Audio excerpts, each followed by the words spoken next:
কারোর সঙ্গে মুখোমুখি আপনার কথা হচ্ছে, সামনাসামনি কোনো কথা? হ্যাঁ, ডিএম এর সঙ্গে কথা হয়েছে। উনি কি বলছেন? উনি বলছে আমি কি করব, আমার তো কোনো হাত নেই, সব আমাদের ওপরওয়ালা যে অফিসার আছে। এবং আমাদের এমডি সাহেব, এই ডিওপি সাহেব বলেছিল লাইট ডিউটি দেওয়ার জন্য, তার কাগজটাও আছে। তিনি বলেছিলেন যে লাইট ডিউটি দেওয়া হবে। হ্যাঁ। আপনি এখন চাইছেন কি? আপনি কাজ করতে চাইছেন নাকি আপনি অবসর নিতে চাইছেন? কি চাইছেন আপনি?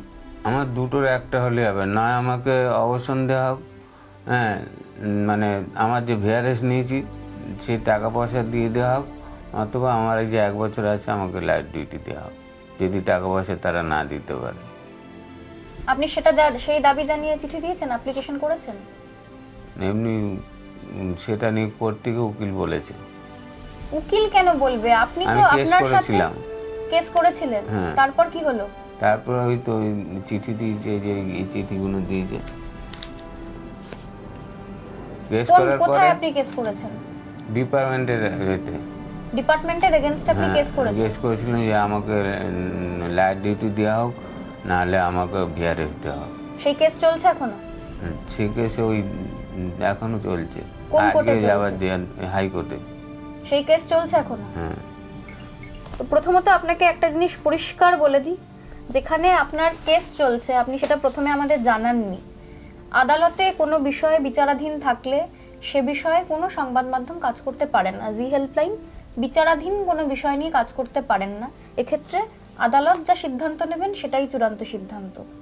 আপনি কোনো জায়গায় লিখিত আপনার দপ্তরকে জানাননি, এবং আপনার যা সার্টিফিকেট আমি এখনো পর্যন্ত দেখলাম, আমি তাও আপনার সমস্যা অবশ্যই আপনার যে দপ্তর সেই দপ্তরে আপনার মেসেজ কনভে করব, কিন্তু কোথাও এখনো পর্যন্ত এরকম কোনো কথা লেখা নেই যে আপনি এতটাই অসুস্থ যে আপনি কাজ করতে পারবেন না। এরকম কোনো কাগজ কিন্তু আমার হাতে এসে পৌঁছায়নি, আপনি এখনো দেখাতে পারেননি।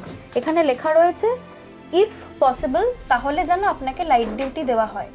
আপনার বললেন যে আপনি 2017-এ রিটায়ার করবেন, তাই তো? তো সেই কারণে আপনি চাইছেন ভিআরএস। সেই ভিআরএস এর অ্যাপ্লিকেশন আপনাকে করতে হবে, সেটা কি আপনি করেছেন? সেই অ্যাপ্লিকেশনও করেছেন, আবার কেসও করেছেন। যখন দিচ্ছে না তখন বাধ্য হয়ে কেস করলাম। প্রথমেই অবশ্যই বলে রাখতে হবে যে মোহনবাবু তিনি কিন্তু আমাদের দপ্তরে যোগাযোগ করার আগে বা যতবার ওনার সঙ্গে কথা হয়েছে উনি জানাননি যে উনি ইতিমধ্যেই ওনার যা সমস্যা সেই সমস্যা নিয়ে আদালতে চলে গেছেন। এবং বারবার আমরা যেটা বলি যে আদালতে বিচারাধীন কোনো বিষয় নিয়ে কিন্তু আমরা জি হেল্পলাইন কোনো কাজ করি না। এবং অবশ্যই যে কাগজপত্র এখনো পর্যন্ত আমার হাতে এসছে তাতে মেডিকেল সার্টিফিকেট, যেক্ষেত্রে এক্ষেত্রে বা শেষ কথা তাদেরই বলার কথা, ডাক্তাররাই বলবেন, আদালত তো বিচার তো মামলা তো হয়েইছে, সেক্ষেত্রে সেই মেডিকেল সার্টিফিকেটে কিন্তু কোথাও এমনটাও লেখা নেই যে উনি শয্যাশায়ী এবং উনি কাজ করতে পারবেন না। সেখানে কিন্তু ডাক্তাররা যেটা লিখেছেন যে যদি সম্ভব হয় তাহলে যেন দপ্তর দেখেন। যেহেতু আমরা এসেছিলাম এবং মোহনবাবুর সমস্যার কথা জানিয়েছেন, আমরা চেষ্টা করব ওনার দপ্তরের সাথে যোগাযোগ করেন এবং ওনার দপ্তর কি বলছে সেদিকে আমাদের অবশ্যই নজর থাকবে। এবং যেহেতু বিষয়টা বিচারাধীন সেই জন্য কিন্তু আমরা আপনাকে জানাচ্ছি যে কেস যখন চলছে আদালতের রায় আপনাকে মানতে হবে এবং আপনি যদি সম্ভব হয় আপনার ডিপার্টমেন্টকে একটা রিটেন অ্যাপ্লিকেশন করুন। মোহন অধিকারী খুব সমস্যায় রয়েছেন। দীর্ঘদিন ধরে তিনি সিএসটিসির বাস চালিয়েছেন, কিন্তু এই মুহূর্তে তার শারীরিক অবস্থা যা এবং অবশ্যই মানসিক অবস্থা যা, তাতে তিনি নিজেও কিন্তু এই ঝুঁকি নিতে পারছেন না যে তিনি এতগুলো মানুষের দায়িত্ব নিয়ে বাস চালাতে পারবেন। তার দপ্তরে গেছেন কিন্তু দপ্তর থেকে বারবারই তাকে ফিরিয়ে দেওয়া হচ্ছে। এ বিষয়ে তো আমরা অবশ্যই যোগাযোগ করব এবং যোগাযোগ করব যার মাধ্যমে সোমা, আমার সহকর্মী। সোমা, তুমি তো পরিবহনটা দেখো, বা তুমি যদি এই মোহন অধিকারী নিয়ে আমাদের কাছে এসেছিলেন জি হেল্পলাইনে, তুমিও জানো যে সব সমস্যা নিয়ে সকলে আসেন। তো এনার যে সমস্যা, ইনি দীর্ঘদিন ধরে চালাতেন কিন্তু এই মুহূর্তে হৃদরোগে আক্রান্ত। শারীরিক অবস্থা মানসিক অবস্থা কোনোটাই তার পক্ষে নয় যে তিনি বাস চালাতে পারবেন। তার অনেকগুলো প্রাপ্য রয়েছে, এই বিষয়ে কিছু কথাবার্তা বলা যায় এবং কাগজপত্র ওনার কাছে রয়েছে। উনি দপ্তরেও গেছেন কিন্তু কেউ ওনার সঙ্গে কথা বলছেন না। কি করা যেতে পারে? হ্যাঁ মমিতা, নিশ্চয়ই যা সমস্যা দেখছি উনি তো বড় সমস্যাতেই পড়েছেন। আমি যাব, সিএসটিসি যিনি চেয়ারম্যান আছেন তার কাছে যাব, তিনি যদি এই বিষয়ে কোনো সাহায্য করতে পারেন অবশ্যই তার কাছে নিয়ে যাব। একদমই পজিটিভ একটা ভাইবস নিয়ে আমরা সবসময় কাজ করি এবং গোটা জি হেল্পলাইন টিম 24 ঘন্টা সকলে আমরা চাই যে মানুষ অন্তত সমস্যায় পড়লে সেই সমস্যার কতটা দ্রুত সমাধান করা যায়, এবং সেই কারণে যেমনটা আমার সহকর্মীও বললেন তারা সিএসটিসিতে গিয়ে কথা বলবেন। এবং অবশ্যই আমরা এই মুহূর্তে অপেক্ষা করে রয়েছে যে মোহনবাবুর যে সমস্যা সেই সমস্যার যাতে দ্রুততার সঙ্গে সমাধান হয়।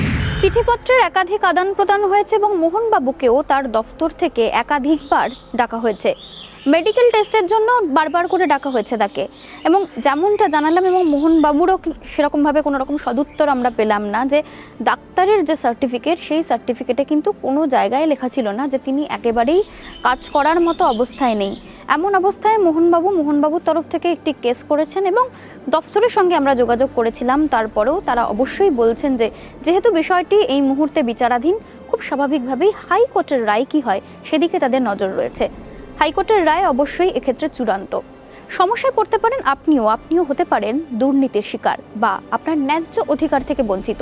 তবে অবশ্যই জি হেল্পলাইনের সঙ্গে যোগাযোগ করার আগে সম্পূর্ণ বিষয় জানিয়ে তবেই কিন্তু ফোন করবেন, যোগাযোগ করবেন। আমাদের ফোন নাম্বার 39180101, 39180102 অথবা 22259057 এই নম্বরে। আমাদের লগ ইন করুন www.24ঘণ্টা.com/জি হেল্পলাইনে অথবা মেল করুন www.24ঘণ্টা.com-এ।